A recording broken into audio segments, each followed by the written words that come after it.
You asked and you asked, and now your asking has become regular.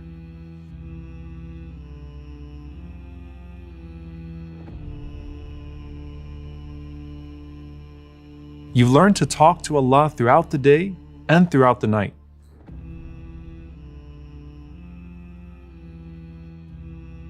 But while you're enjoying your new closeness with Allah, you're still wondering how the answer to your prayers is going to unfold. You have crucial decisions ahead. Career decisions, family decisions, life decisions. And you and everyone you love is praying for you to get it right. Imam an-Nawawi rahimahullah said, no person ever regrets istishara, which is to seek consultation from righteous people, and istikhara, which is a prayer for guidance from your generous Lord. And with big moments ahead, and your du'as for the means to all fall into place, you now await the results of your prayer.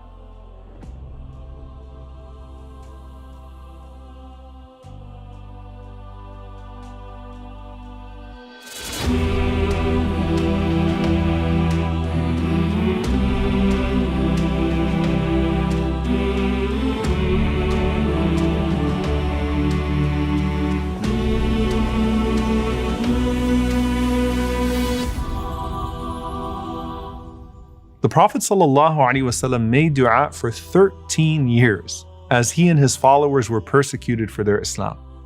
But he never gave up on dua and continued even after witnessing his companions being tortured, his loved ones being boycotted, and no one on this earth seemingly willing to take him in. Now think of the Prophet ﷺ making the equivalent of the dua of istikhara in Mecca, then ending up in Ta'if, then going back to make dua again while he was still covered in his blood after being rejected in Ta'if. Medina was always the attention, but Ta'if was an essential part of his journey. And sometimes the interim part of your dua is as essential as the final landing point. I made istikhara and I took a job, or I got into a relationship that ended up being bad for me. No, it was a springboard to something else. Zakaria alayhi salam made dua for a child for decades and decades without a baby being born. But how much was birthed for him and his wife in Jannah for every single time they made those sincere duas? While perhaps Allah opened up other opportunities for them that wouldn't have been possible if they had children. Would Zakaria have paid as close attention to Maryam, the greatest woman of all time, and taken care of her and provided for her if he had children of his own? Ibrahim and Sarah made dua for children for decades before they arrived. Would Hajar and Ismail have even come into the picture if Ishaq was born 13 years earlier instead of his brother Ismail? Allah answered all of their duas according to His time and His plan, and brought out the best in every one of those circumstances. The Prophet ﷺ wanted his home in Mecca to embrace him right away, but he was gifted with Medina, an entire city of his own. The dua of istikhara is asking Allah to place you where it's best for your dunya and akhirah at that particular juncture. The problem is when we get stuck in the middle of the istikhara and not the place that Allah subhanahu wa ta'ala intends us to eventually arrive. And at that point, we can get irritated. So when someone says, I made the dua of istikhara, and then I married this person who turned out to be terrible, or I got this job that turned out to be miserable. So where was the good in all of that? Well, in your istikhara, you're asking Allah for what's good in the akhirah and the dunya. And sometimes those things are going to be in conflict at the particular time that you're asking. And sometimes the same istikhara is going to give you different results based upon where you're at in your journey.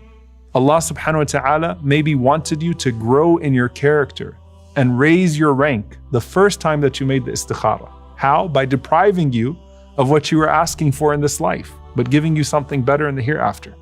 But then the second time comes around and you make the same istikhara, and after your character and rank got to where it was best for you, Allah answered you with what you wanted in this life. Think of this incident. The Prophet ﷺ initially marries Zayd to Zainab, and their marriage did not work out at all. But then Zainab got to marry the Prophet ﷺ instead. And Zayd had his name revealed in the Quran that we still recite today. So look where they ended up. And I think they both say that the end result was totally worth the experience. If you could see the wisdom of the process before the final product, you'd not only be more understanding, but also more grateful. As Ibn al-Qayyim rahimahullah says, if the veils were lifted and you could see behind the scenes what Allah does out of kindness for you, your heart would melt out of love for Him. But too many of us have what he calls deformed tawakkul, where you demand not only the ending that you want, but also the means that you want to get there. Instead, pay closer attention. How many times have you walked past a version of fate that you didn't know you could have lived? How many examples has Allah put in your life of people that seem identical to you, but are placed upon divergent paths?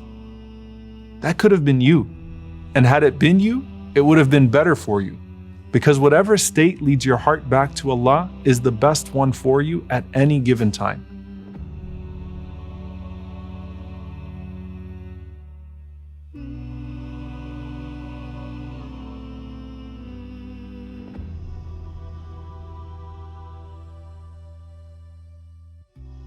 And so when it feels like you're facing rejection after rejection,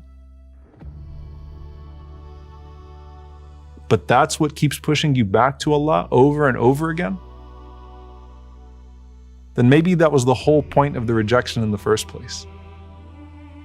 As Sufyan ibn Uyayna said, what the servant hates is better for him than what he loves, because what he hates will cause him to increase in his dua, and what he loves will distract him from dua.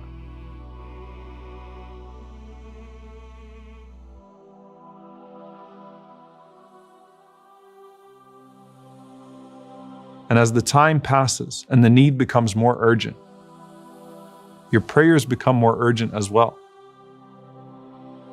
The more those tears start to flow from your eyes, you start to call out to Allah by names you didn't even know before.